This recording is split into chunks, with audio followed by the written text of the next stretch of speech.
Today, I invite you to join me in exploring deeply the link of clinging, upadana, in the 12 links of dependent origination from Mahayana Buddhist scriptures.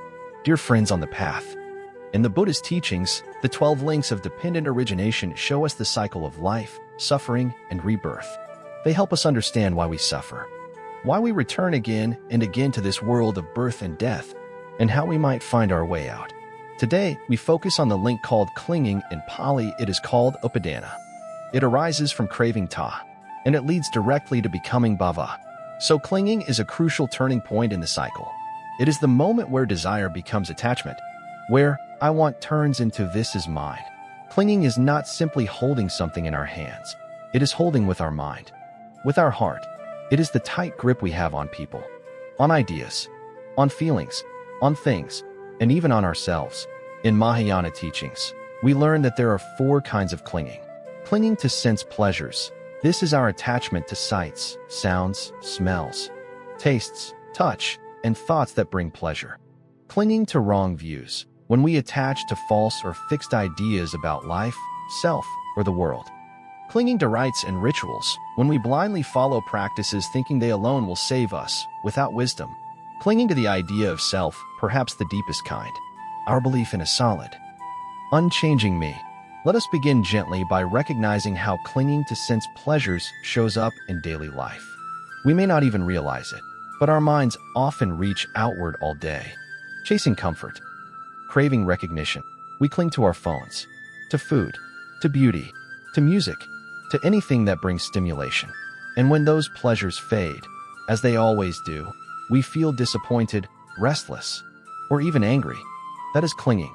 Next, consider clinging to views. This happens when we become rigid in our beliefs, even Buddhist ones. We may think, my way is the only right way, or this teaching is ultimate. But the Buddha warned us, even attachment to the Dhamma must eventually be let go. Like a raft we use to cross the river. Once across, we no longer carry it on our back. Clinging to rituals and rules may seem less obvious, but it is common. Sometimes we think that just by doing ceremonies or following forms, we will be liberated. But liberation is not found in form alone.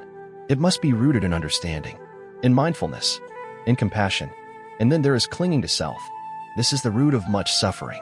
We cling to our name, our body, our thoughts, our story, and think this is me, this is mine. But in truth, all these things are changing, impermanent, empty of a fixed identity. The more tightly we hold on, the more pain we feel when they change. And they always do. Now, you may be wondering, how does this apply to our daily lives as lay practitioners? Let me give you a few simple, real examples. Imagine a parent who loves their child deeply. This is beautiful. But if that love becomes clinging, expecting the child to always obey, succeed, or stay close, then when the child changes, we suffer. The love turns into pain. That is clinging. Or think of someone who works hard in their career. They put all their energy into achieving success, but they attach to the title, the salary, the identity of being someone important. When retirement comes, or failure appears, suffering arises. That is clinging. Even in spiritual practice, we can cling. We may think, I meditate more than others, or I keep precepts better than my friends. This subtle pride creates separation. That is also clinging.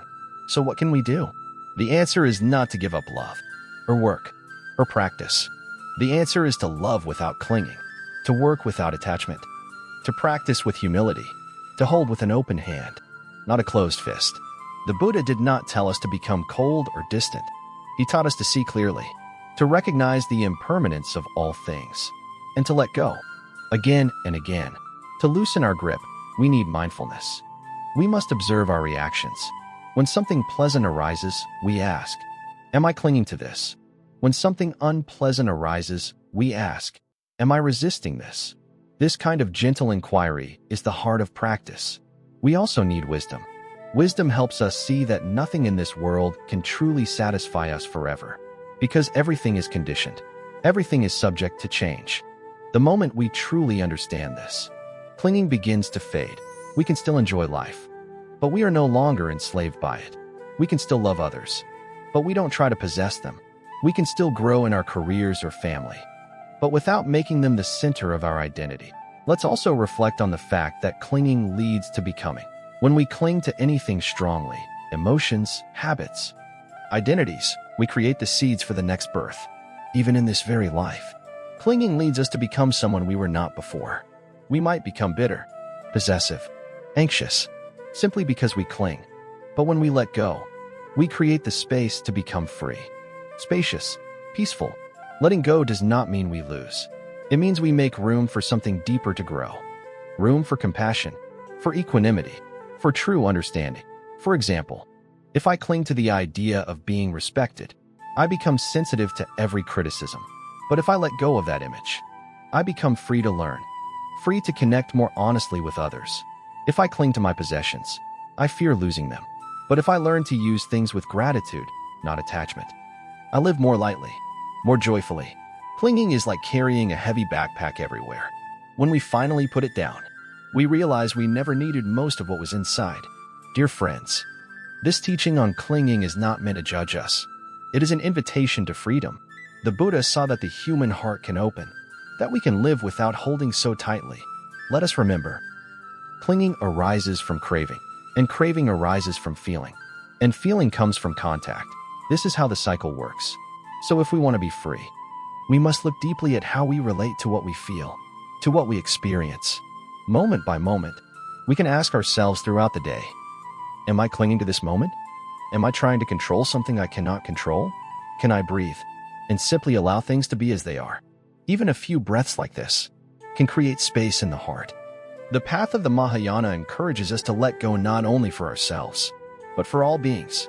When we release clinging, we are no longer caught in fear or greed, and we can become a source of peace to others. Our family benefits, our community benefits, the world benefits. So this practice is not selfish. It is deeply compassionate.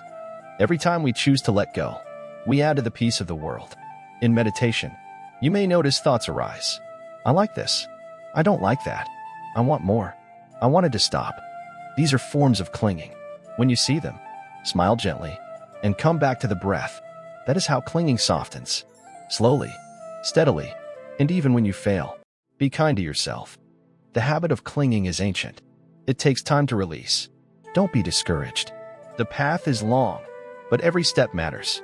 Some days you may let go with ease. Other days you may struggle. But keep going. Keep returning to awareness, to kindness, to wisdom. Bit by bit, the clinging will dissolve. Until one day, you may realize that everything you needed was already within you. Peace was always there, underneath all the grasping, waiting to be seen. So dear friends, today we touched the deep teaching of clinging. We explored how it arises, how it traps us, and how to gently loosen its hold. I invite you to reflect on what you are clinging to in your life, and to begin, one breath at a time, to release it. Thank you for watching today's Dharma Talk with Thien Tai. Namo Amitabha Buddha. May all the merits generated from this sharing be dedicated to all beings everywhere. May all disciples and sentient beings fully realize the path of Buddhahood. Please like and subscribe to the channel to continue reviewing the short Dharma talks of the Buddha. Thank you for listening to the Dharma.